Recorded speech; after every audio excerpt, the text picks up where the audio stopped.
O ano era 1975. O regime militar já estava há mais de uma década no poder.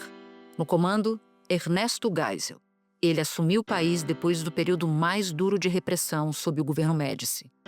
Mesmo com um discurso de abertura lenta e gradual, a censura seguia, e órgãos como o DOI-CODE e DOPS mantinham as práticas de perseguição, prisões arbitrárias e torturas.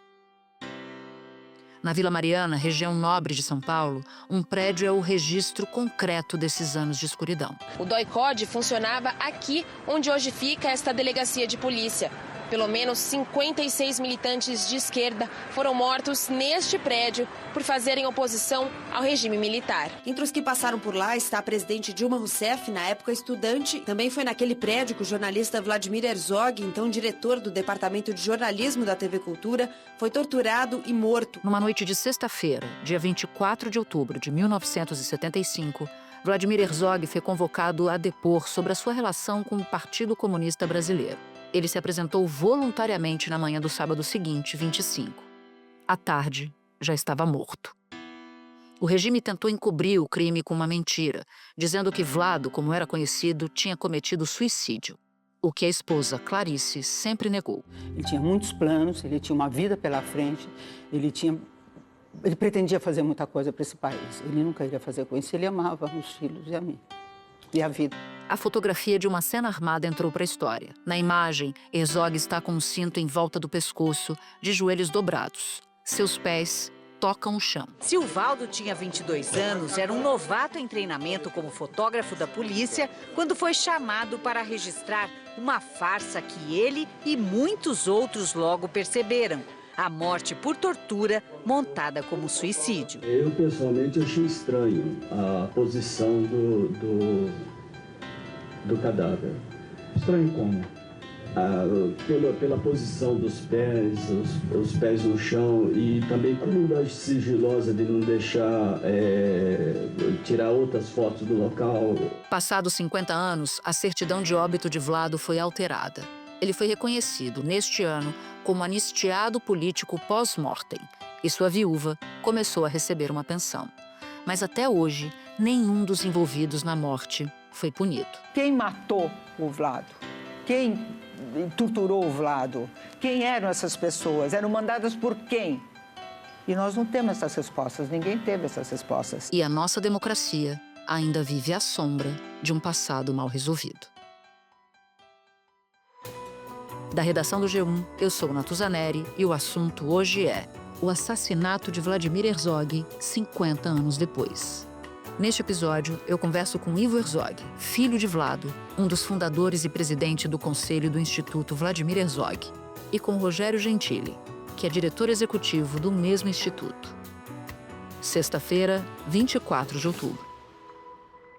Ivo, o histórico da sua família com regimes autoritários é muito difícil. Os Herzog foram perseguidos pelos nazistas, alguns até foram mandados para campos de concentração na Segunda Guerra Mundial. E numa carta, o seu avô relatou a fuga da Iugoslávia quando seu pai tinha perto de 4 anos de idade. Como esse passado todo influenciou a vida de Vlado e a sua também? Eu acho que esse passado, essa vivência que meu pai teve com a família dele, do pior lado do ser humano, né, esse lado cruel, do massacre, do genocídio, do holocausto, dessa violência bruta, fez ele ser um homem da paz e sempre acreditar que o único caminho para uma sociedade ser melhor é através do diálogo. Durante a época, inclusive, da ditadura, que houve os movimentos armados tentando derrubar a ditadura, ele era contra esses movimentos, ele não se juntou a eles, né? Ele realmente nunca acreditou que a força bruta fosse o caminho para uma sociedade melhor. E eu herdei muito disso dele, né? Ou melhor, herdei tudo. Eu também sou absolutamente contra qualquer força, qualquer forma de violência. E eu acho que essa é a grande diferença entre o ser humano e os animais, né? O ser humano é um ser com discernimento, com capacidade de construir um pensamento, articular um diálogo.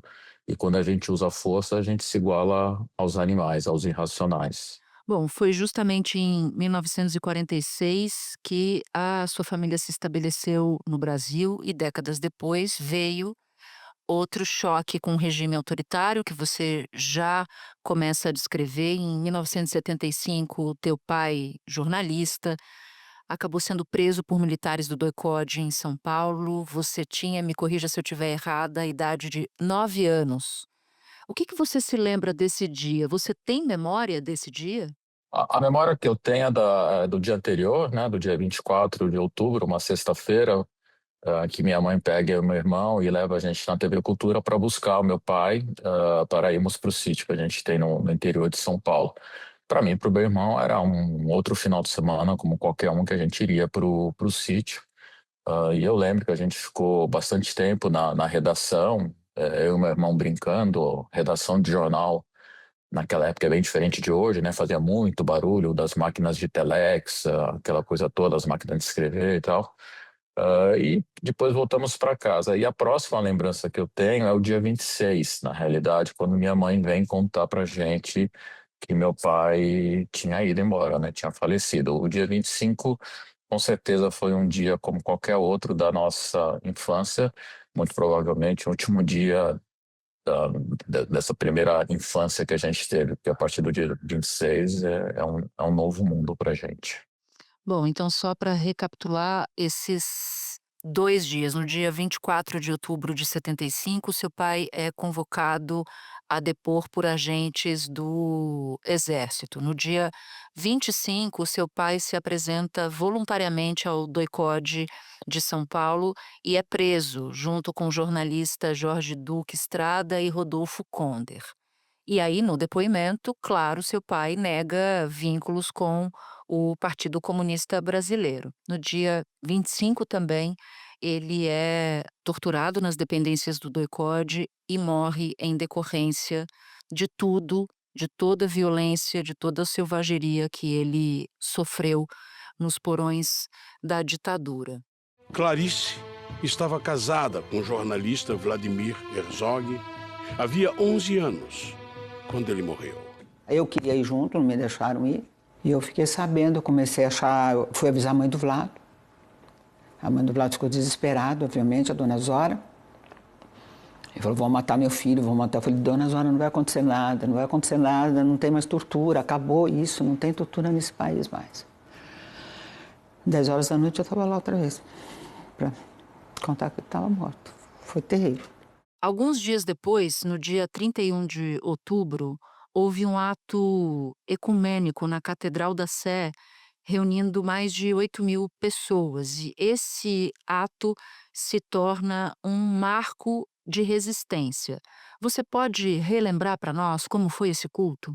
O culto acontece numa sexta-feira. A semana toda foi bastante intensa, a começar com o velório do meu pai, com muita gente presente, muitas pessoas famosas, atores, que a gente via na televisão. Então eu, meu irmão, crianças, a gente começou a perceber que tinha alguma coisa muito diferente acontecendo. Muito tumulto também durante o enterro do meu pai, pois tentaram apressar o enterro dele. Minha avó ainda não tinha chegado e minha mãe, aos berros, impediu que ele fosse enterrado antes da minha avó chegar. No próprio dia do enterro, uma reunião foi convocada. Partimos para pedir o apoio do Dom Paulo Evaristo Arnes, que uma comissão do sindicato foi à Cúria Metropolitana, e ele aceitou na hora a ideia e começou a trabalhar para que participassem representantes de outras religiões. Eu fui ameaçado, 2 generais do governo militar naquela época vieram aqui para me convencer que o meu lugar não era lá na catedral. Eles disseram, você indo lá, todos que forem mortos, porque tem 500 praças espalhados na Sé, e que com qualquer grito que alguém dê, ou qualquer manifestação que haja, eles têm a obrigação de atirar. E atirar para matar. E esse filme intenso, com toda essa intensidade de emoções, entra no dia, né, no ato que você fala, né, na Catedral da Sé. Eu lembro de estar na primeira fila com a minha mãe, com a minha avó, com o meu irmão e com outras pessoas da família, tentando entender o que está acontecendo, né? Era uma enxurrada de informações e eu acho que tanto eu quanto meu irmão eram como os telespectadores de um filme passando em alta velocidade, quase que num estado de choque, porque não tínhamos capacidade de absorver tudo aquilo lá. Eu lembro muito que a imprensa da época, a gente tem que lembrar 50 anos atrás, com aquelas câmeras enormes, flashes e não sei o quê, eles faziam uma parede na nossa frente e a gente nem conseguia ver direito o ato. Eu meu irmão, tenho uma lembrança muito forte disso.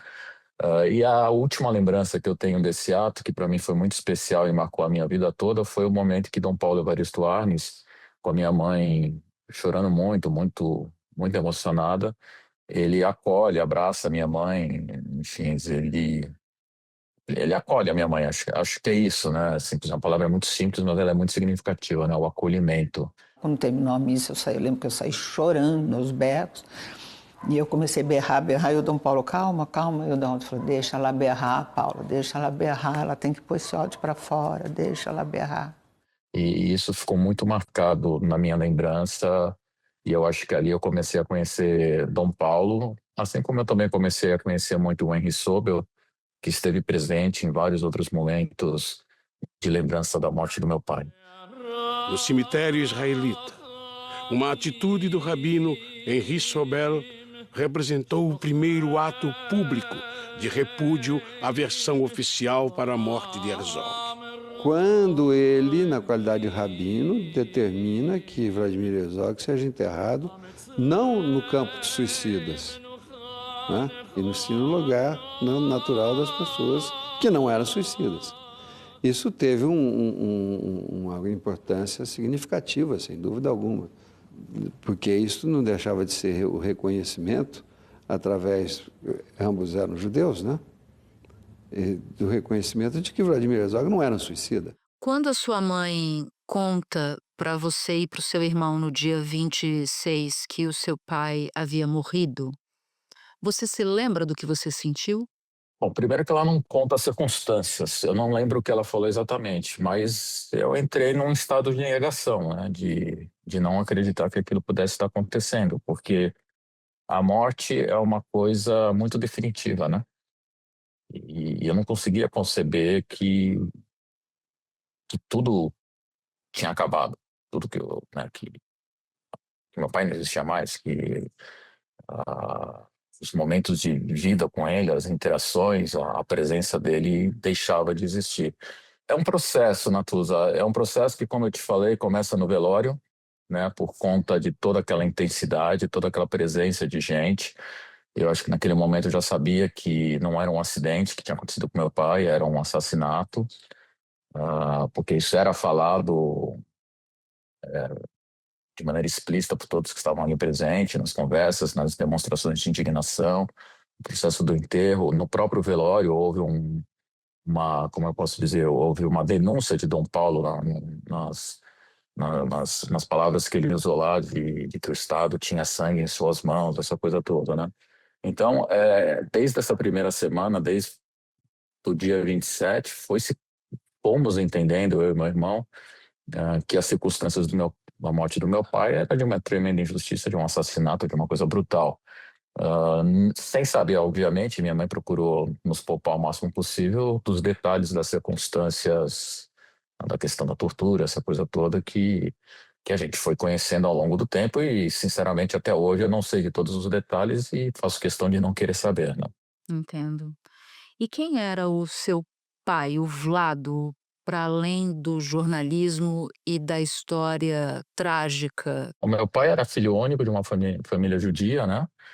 Filho do vô Giga e da vó Zora, que vieram da Iugoslávia, fugindo do nazismo. Se casou com a minha mãe por volta de 64. Era uma pessoa que tinha vários hobbies, gostava muito de pescar, astronomia, muito de fotografia, gostava de estar no sítio com a família, criava alguns bichos e tinha uma relação também de olhar muito pela minha avó, porque minha avó já era viúva nessa época, meu avô havia falecido 3 anos antes, em 72. Então a gente sempre estava muito com a minha avó Zora e quando a gente estava junto uma lembrança que eu tenho muito interessante é que eles falavam na língua materna deles, original lá da Iugoslávia, que eu, meu irmão, ninguém entendia nada. E de vez em quando saía um português no meio, né? Né, então, a taça, ok. Então era uma coisa muito folclórica pra gente, muito, muito instigante. E ele era, além de jornalista, tem um outro lado, acho que pouca gente conhece, mas que era a verdadeira paixão profissional dele, que era o cinema, né? O sonho dele era trabalhar com cinema. Ele tinha um projeto de fazer um documentário sobre Canudos, já tinha feito a pesquisa lá em Canudos, já vinha escrevendo o roteiro e ele tinha combinado com a minha mãe que no ano seguinte, em 76, ele ia fazer um ano sabático para produzir esse documentário. Bom, o nome da sua família, o seu sobrenome, Herzog, virou símbolo da luta contra a ditadura militar. Mas só em 2012 o atestado de óbito dele foi retificado. E só agora, em 2025, foi o ano em que seu pai teve declarado, ele foi declarado anistiado político pós-mortem. Como é que foi todo esse processo na justiça até aqui? O processo na justiça até aqui, que ainda não terminou, porque a justiça ainda não foi alcançada, né? Na realidade, ela começa logo após a morte do meu pai, quando a minha mãe resolve entrar na justiça comum, com um processo responsabilizando o Estado brasileiro pela morte do meu pai. Eu não estava atrás de dinheiro. Eu queria provar para a sociedade que havia tortura nesse país e que ele foi assassinado, ele não se suicidou. Que já foi uma coisa de muita coragem dela, né? A gente vivia aquele estado de exceção, aquele estado de terror, mas ela teve coragem, persistiu e nós vencemos, né? Com a histórica sentença do juiz Márcio Moraes, que declarou o Estado responsável pela morte do meu pai e ordenou que fosse investigado. 67 páginas datilografadas nesta máquina de escrever simples. E uma sentença surpreendentemente audaciosa e também grandiosa pelo seu significado. A sentença do Márcio foi absolutamente uma surpresa. Ele foi de uma coragem, de uma audácia que nós não esperávamos naquele momento. Foi a coragem de, mesmo sob a ameaça de ter a sua carreira truncada, a coragem de prolatar uma sentença que condenou a União pela prisão ilegal, tortura e morte de Vladimir Herzog. O juiz Márcio José de Moraes recebeu uma carta em que a mãe do jornalista, Dona Zora, expressava a sua gratidão. Meu filho não voltará, mas seu bom nome não ficará manchado se seu desaparecimento não foi em vão para o país. Só que logo em seguida, em 79, nós temos a famigerada Lei da Anistia no Brasil, que por um entendimento muito triste e lamentável do STF, estendeu essa anistia para os agentes do Estado que cometeram crimes comuns de tortura, assassinato e sequestro. Então, as tentativas de dar continuidade, de buscar a investigação de quem participou, fazer o devido processo, processo judicial penal, foi sempre impedido, usando-se como desculpa a questão da lei da anistia. Em 2018, né, a gente ganha na Corte Interamericana de Direitos Humanos o processo movido contra o Brasil e a sentença da Corte Interamericana de Direitos Humanos ordena uma série de ações de reparação, sendo duas muito importantes, uma muito simbólica, que é o Estado brasileiro pedir perdão pelos crimes cometidos durante a ditadura, num ato público com a presença de representantes, inclusive das Forças Armadas. E a segunda coisa muito importante, que o Estado brasileiro investigue todas as mortes em circunstâncias semelhantes à que aconteceu com meu pai, dizendo que os crimes que o Brasil cometeu durante a ditadura foram crimes de lesa humanidade. É a primeira vez que o Brasil é condenado por crimes de lesa humanidade, que são crimes imperdoáveis e imprescritíveis, né? São como crimes de guerra. Esses dois pontos que eu trouxe para ti, ainda estamos aguardando o cumprimento por parte do Estado brasileiro. 50 anos depois, né? Grosso modo. Mas a gente não vai desistir. Se precisar esperar mais 50 anos, a gente vai esperar, vai lutar. Essa luta não é uma luta da família Herzog, Natuza, é uma luta de todos os familiares de mortos desaparecidos, né? Bem conhecido recentemente, família Paiva, né? Que também luta por justiça, no caso do desaparecimento do Rubens Paiva, e tantos outros. A gente tem que virar esta página da nossa história, mas primeiro a gente precisa escrever essa página para que as pessoas conheçam, as novas gerações conheçam os erros cometidos no passado, para que eles não voltem a ser cometidos no futuro.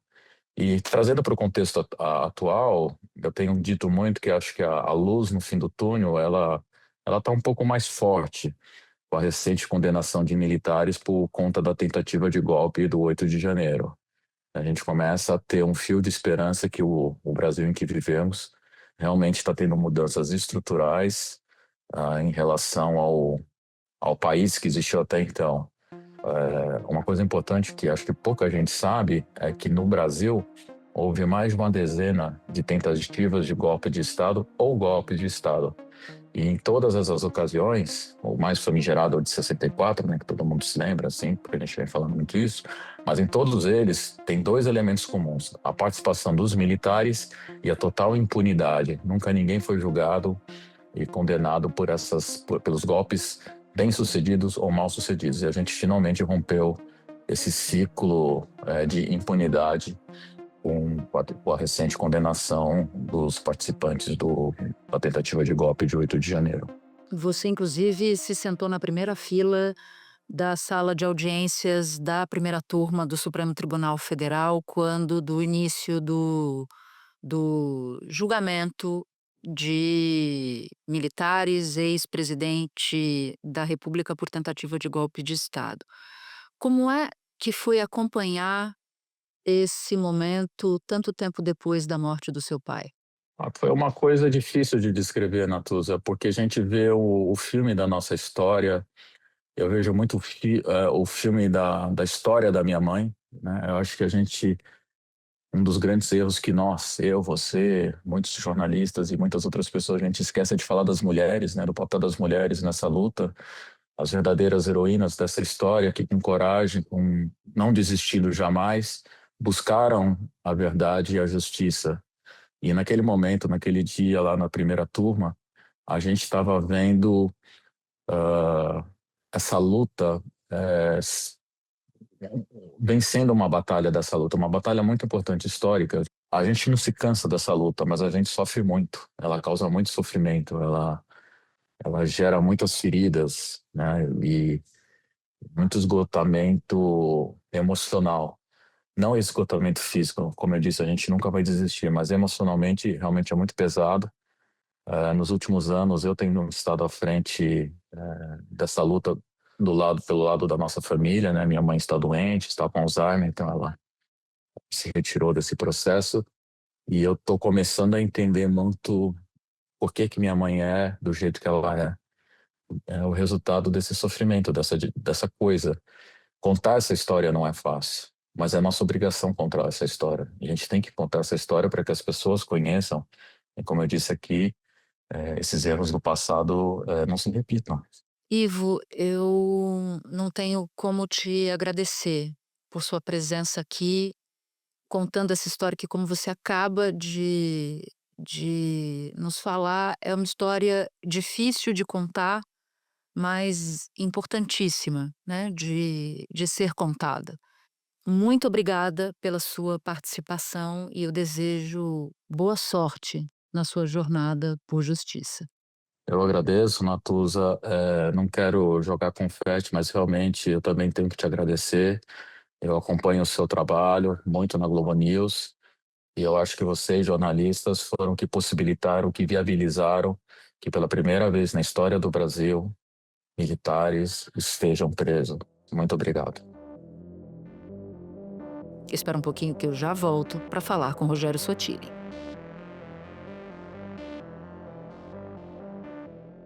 Sotile, a gente viu ecos do passado do período da ditadura militar não faz muito tempo atrás, né? A gente viu todos os atos apontados pela Polícia Federal na trama golpista. Uma parte dos responsáveis já foi julgada, condenada, outra parte segue em julgamento. Os personagens principais foram condenados, militares, inclusive, estão no rol de réus.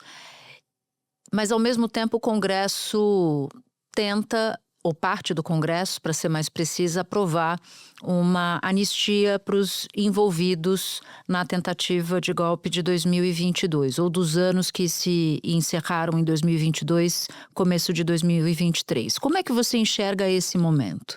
Eu sou otimista, Natuza. Eu acho que nós estamos vivendo um momento muito importante para o Brasil e para o mundo, pela importância que o Brasil tem para o mundo também.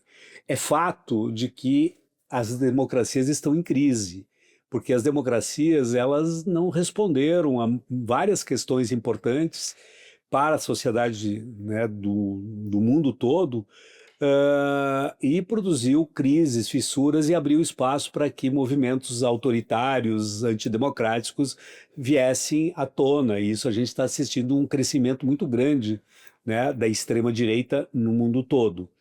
Mas o Brasil conseguiu resistir, por mais que a gente desconfiasse dessa capacidade de resistência democrática, as instituições resistiram e muito. O Supremo Tribunal Federal e a Justiça brasileira demonstrou um papel muito forte, muito importante na defesa da democracia. E pela primeira vez na história do Brasil, nós estamos vendo generais no banco dos réus, generais condenados a mais de 20 anos de prisão e um ex-presidente da República também condenados a mais de 20 anos de prisão. Isso é histórico, isso é fundamental, porque isso sinaliza de que nós não vamos tolerar impunidade contra crimes, né, contra a Constituição brasileira, contra o Estado Democrático de Direito e contra a democracia brasileira. Agora, também é verdade, Natuza, que o que você fala, de que nós temos um parlamento ainda muito avesso à defesa das instituições. Por incrível que pareça, o Congresso tem uma parcela bastante significativa do Congresso que defende o próprio rompimento democrático. Ela defende a sua própria destruição da sua própria instituição. Né? E essa é uma batalha muito grande que a gente está travando contra o Congresso, que tenta aprovar uma anistia contra esses crimes. Eu tenho muita esperança de que essa anistia defendida por esses setores golpistas do Congresso não terá sucesso. E a Quest também quis saber como os eleitores veem a proposta para diminuir as penas de quem foi condenado por golpe de Estado. Essa possibilidade é rejeitada por 52% dos entrevistados. Você pega, assim, nas últimas pesquisas, né, a grande maioria da sociedade brasileira condena os atos golpistas do 8 de janeiro. Eles podem não ser críticos ao atual governo, eles podem ser críticos à própria justiça, mas eles condenam os atos golpistas. Então, assim, isso sensibiliza o Congresso. Então nós estamos aproveitando esse momento como uma forma de fazer aquela lição que nós não fizemos no passado, que era dar um fim à impunidade no Brasil. E o 8 de janeiro nos ofereceu esta possibilidade. Bom, Rogério, neste sábado, agora dia 25, o Instituto Vladimir Herzog vai recriar um ato que foi, em 75, o ato interreligioso na Catedral da Sé, em homenagem ao Herzog. Por que voltar naquele momento? Por que reviver esse momento? Qual foi a avaliação que vocês fizeram? Primeiro que o Vlado foi assassinado em 1975, e a repercussão da morte do Vlado naquele momento provocou uma certa comoção nacional e uma certa indignação, e que levou, sob a liderança de Dom Paulo Arnes, do Rabino Henry Sobel e do Jim Wright, e com a liderança do jornalista e do sindicato dos jornalistas Audálio Dantas, levou uma multidão na Praça da Sé e se constituiu o primeiro ato público de enfrentamento à ditadura militar. Antes, todos os atos eram reprimidos e não conseguiam acumular pessoas. E aquele ato virou história e ficou conhecido como um dos principais atos que deu origem, quer dizer, ao início, iniciou o processo de derrocada da ditadura militar. 50 anos depois, nós estamos vivendo um momento muito importante que nós conversávamos aqui há pouco, né, sobre as ameaças à democracia, mas a oportunidade que nós estamos vivendo de colocar um fim, né, a esses processos de tentativa golpista, porque não vamos tolerar esses impulsos golpistas de quem quer que seja. Então, assim, nós fazermos esse ato 50 anos depois é para lembrar do Vlado, da morte do Vlado, mas não só do Vlado. É lembrar de todos aqueles que tombaram em defesa da democracia, em defesa dos direitos humanos, em defesa do Estado Democrático de Direito. É lembrar também de todos aqueles familiares de mortos e desaparecidos políticos que transformaram a vida delas numa luta por justiça para a gente construir esse Brasil que resiste aos ataques golpistas de hoje. Mas é também para que a gente possa dizer de que estamos atentos e que temos muito por fazer. Então esse é um ato de memória, é um ato de reparação, é um ato de esperança e de construção de paz, né, e de solidariedade. Sotile, muito obrigada por ter topado conversar com a gente. Natuza, obrigado a você, obrigado a todos os ouvintes e continuamos aqui lutando pela democracia. Este episódio usou áudio da TV Cultura. Se você ouviu o episódio até aqui, eu vou te fazer um convite. Baixar o aplicativo do G1 no seu celular. Por lá, você pode ouvir o assunto, claro, e pode também acompanhar todas as notícias do dia em tempo real e de graça. Este foi o Assunto, podcast diário disponível no G1, no YouTube ou na sua plataforma de áudio preferida. Comigo na equipe do Assunto estão Mônica Mariotti, Amanda Polato, Sara Rezende, Luiz Felipe Silva, Thiago Kazuroski e Carlos Catelan. Eu sou Natuza Neri, fico por aqui. Até o próximo assunto.